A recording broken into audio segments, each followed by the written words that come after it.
ឥឡូវតាឡាស៊ីមីដដែលហ្នឹងបើសិនជាយើងអត់បញ្ចូលឈាមគ្រួសារអ្នកជំងឺគាត់អត់ចង់បញ្ចូលឈាមសោះហ្មងហើយហេតុគ្រាប់ឈាមក្រហមគាត់គឺ6 7 8គ្រាប់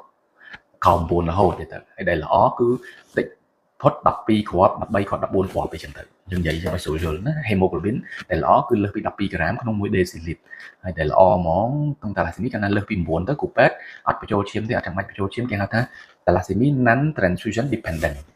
កាលណាខោ9គេចាត់ទុកថា transfusion dependent ហើយព្រោះអត់បញ្ចូលទេគុណភាពជីវិតហៅថាខ្សោយអ្នកជំងឺហៅថាខាតអាយុកាន់តែលឿនដំណើរវិវត្តហៅថាលឿនហៅថាក្រក់អញ្ចឹងការបញ្ចូលឈាមឬអត់ផលប្រយោជន៍ខុសគ្នាហ្មងអញ្ចឹងខ្លីទេគឺថាបើយើងព្យាយាមកិច្ចអត់បញ្ចូលឈាមរហូតទុកឲ្យគ្រាប់ឈាមក្រហមកាន់តែទាបប្រហែលថា5គ្រាប់6គ្រាប់បានបញ្ចូលយូរបញ្ចូលម្ដងហ្នឹងគឺថាគុណភាពជីវិតអត់ល្អទេហើយគ្រឿងក្នុងគាត់ទ្រោមហត់តែលឿនជាតិដែកឡើងកាន់តែលឿនដើររីកធំកាន់តែលឿនហើយសុខគុណភាពជីវិតហត់តាទាបហើយបេះដូងហត់តាយ៉ាប់ឆាប់ខ្សោយខួរក្បាលឆាប់ភ្លេចភ្លាំងអាយុជីវិតហត់តាខាតអាយុ